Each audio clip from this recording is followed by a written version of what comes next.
भक्तों, जय माता की। मैं आज आपके लिए एकादशी व्रत कथा लेके आया हूं। जैसा ही आप सबको पता है कि आज जो है शक्तिला एकादशी है, तो आज मैं आप सबको एकादशी कथा का महात्म्य, उसका वर्णन, उसकी कथा, मैं वो सब बताऊंगा। तो शुरू करते हैं एकादशी कथा का महत्व।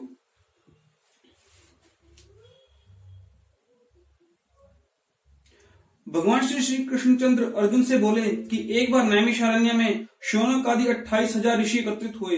उन्होंने सूत जी से प्रार्थना की कि हे सूत जी, कृपा कर एकादशियों का महात्म्य सुनाने कृपा करें। सूत जी बोले, हे महर्षियों, एक वर्ष में 12 महीने होते हैं और एक महीने में 2 एकादशी होती है, सो एक वर्ष में 24 एकादशी हुई।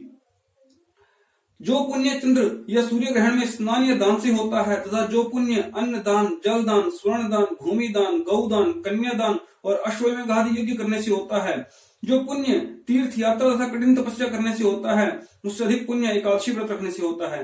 एकादशी व्रत रखने से शरीर स्वस्थ रहता है, अंतड़ियों की मैल दूर हो जाती है, हृदय शुद्ध हो जाता है, श्रद्धा भक्ति उत्पन्न हो जाती है। प्रभु को प्रसन्न करने का मुख्य साधन एकादशी का व्रत है। एकादशी व्रत करने के लिए पितृ कुयोनि को त्याग कर स्वर्ग में चले जाते हैं। एकादशी व्रत करने वाले के 10 पुरखे पितृपक्ष के और 10 पुरखे मातृपक्ष के और 10 पुरखे पत्नी पक्ष के वैकुंठ को चाहते हैं। दूध, पुत्र, धन और कीर्ति को बढ़ाने वाला एकादशी का व्रत है। एकादशी का जन्म भगवान के शरीर से हुआ है। प्रभु के समान पतित पावनी है, अतः आपको लाखों प्रणाम है। व्रतधारी को दशमी के दिन मांस और प्याज तथा मसूर की दाल इत्यादि निषेध वस्तु का त्याग करना चाहिए।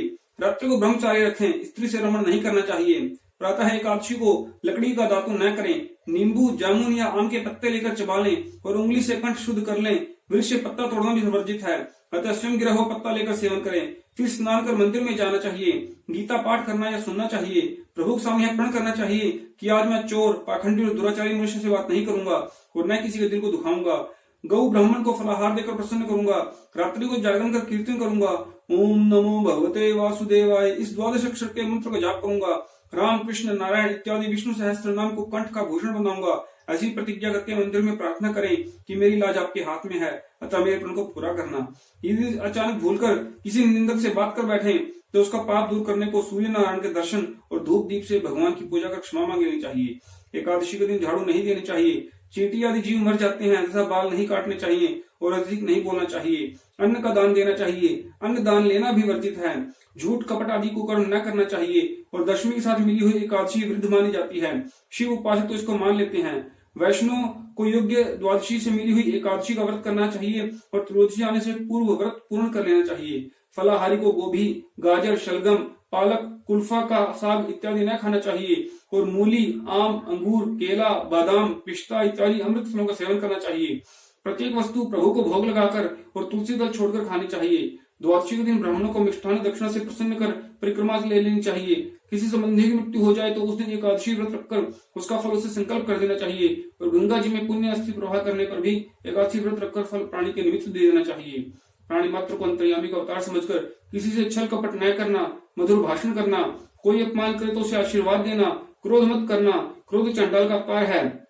आप देवता रूप हो संतोष कर लेना, संतोष का फल सर्वदा मधुर होता है। सत्य भाषण करना, मन में दया रखना, इस विधि से व्रत करने वाला दिव्य फल को प्राप्त करता है। तो इस तरह ये एकादशी व्रत के नियम थे। और जैसे ही आप सबको पता है कि आज जो एकादशी है वो षटतिला एकादशी है, तो आज हम करते हैं षटतिला एकादशी की कथा। बोलो विष्णु भगवान की जय, बोलो श्री कृष्ण भगवान की जय। श्री कृष्ण गोविंद हरे मुरारी, हे नाथ नारायण वासुदेव। षटतिला एकादशी कथा करते हैं। एक समय दालंभ ऋषि ने पुलस्त्य ऋषि से पूछा कि हे मुनीश्वर, मनुष्य मृत्युलोक में ब्रह्म हत्या आदि महान पाप करते हैं और दूसरे के धन की चोरी करते हैं और दूसरे की उन्नति देखकर ईर्ष्या आदि करते हैं, परंतु फिर भी उनको नरक प्राप्त नहीं होता, सो क्या कारण है? वह न जाने कौन सा अल्पदान या अल्प परिश्रम करते हैं जिससे उनके पाप नष्ट हो जाते हैं। यह सब आप कृपा पूर्वक कहिए। इस पर पुलस्त्य महात्मा बोले, मुनि, आपने मुझसे अत्यंत गंभीर प्रश्न पूछा है। इससे संसारी जनों को बहुत लाभ होगा। इसको इंद्र आदि देव भी नहीं जानते, परंतु मैं आपको यह गुप्त भेद अवश्य ही बताता हूँ।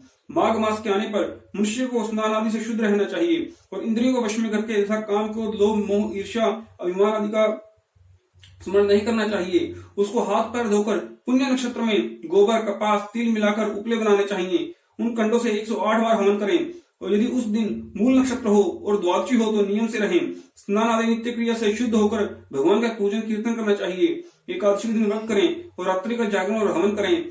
उसके दूसरे दिन धूप दीप नैवेद्य से भगवान की पूजा करें और खिचड़ी का भोग लगाना चाहिए। उस दिन कृष्ण भगवान का पूजन करना चाहिए। उनको पेठा, नारियल, सीताफल या सुपारी सहित अर्घ्य देना चाहिए और फिर उनकी स्तुति इस प्रकार करनी चाहिए।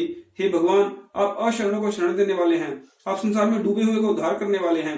हे पुंडरीकाक्ष, हे कमल नेत्रधारी, हे विश्व भगवान, हे जगत गुरु, आप लक्ष्मी जी सहित मेरे इस तुच्छ अर्घ्य को स्वीकार कीजिए। इसके पश्चात ब्राह्मण को तिल दान करने चाहिए। इस प्रकार मनुष्य जितने तिल दान करता है वह उतने ही सहस्र वर्ष स्वर्ग में निवास करता है। तिल स्नान, तिल की उपटन, तिलोदक, तिल का हवन, तिल का भोजन, तिल का दान, यह षटतिला कहलाती है।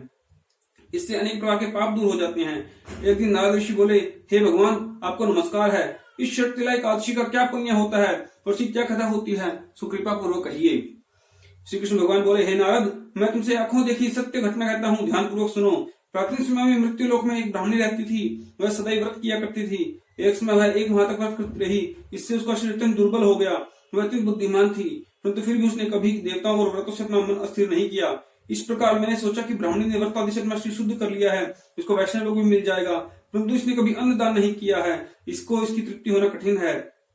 ऐसा सोचकर मैं मृत्यु लोक में गया और उस ब्राह्मणी से अन्न मांगा। वह बोली, हे महाराज, आप यहाँ किस लिए आए हैं? मैंने कहा, मुझे भिक्षा चाहिए। इस पर उसने मुझे मिट्टी का पिंड दे दिया। मैं उसे लेकर स्वर्ग लौट आया। कुछ समय बीतने पर वह ब्राह्मणी भी शरीर त्याग कर स्वर्ग आई। मृत्यु पिंड के प्रभाव से उसे उस जगह एक आम वृक्ष सहित गृह मिला, परंतु उसने गृह की अन्य वस्तु से शून्य पाया। वह घबराई हुई मेरे पास आई और कहने लगी कि हे भगवान, मैंने अनेकों व्रत आदि से आपकी पूजा की है, परंतु फिर भी मेरा घर वस्तु से रहित है, तो क्या कारण है? मैंने कहा, तुम अपने गृह को जाओ और देव स्त्री तुम्हें देखने आएगी। जब तुम उनसे षटतिला एकादशी का पुण्य और विधि सुन लो, तभी द्वार खोलना। भगवान के ऐसे वचन सुनकर वह अपने घर को गई और जब देव स्त्री आई और द्वार खुलवाने लगी, तब वह ब्राह्मणी बोले कि यदि आप मुझे देखने आई हैं तो षटतिला एकादशी का महात्म्य कहिए। उनमें से एक देव स्त्री बोली, सुनो, मैं कहती हूँ। जब उसने षटतिला एकादशी का महात्म्य सुना तब उसने द्वार खोला। देव स्त्रियों ने उसको सब स्त्रियों से अलग पाया। उस ब्रह्मणी ने भी देव स्त्रियों के अनुसार षटतिला का व्रत किया और इसके प्रभाव से उसका गृह धन धान्य से भरपूर हो गया। अतः मनुष्य को मूर्खता त्याग कर षटतिला एकादशी का व्रत करना चाहिए। इससे मनुष्य को जन्म जन्म में आरोग्यता प्राप्त हो जाती है। इस व्रत से मनुष्य के समस्त पाप नष्ट हो जाते हैं। बोलो विष्णु भगवान की जय, श्री कृष्ण भगवान की जय। तो भक्तों, ये थी षटतिला एकादशी, जो 8 षटतिला एकादशी है उसकी कथा, महात्म्य।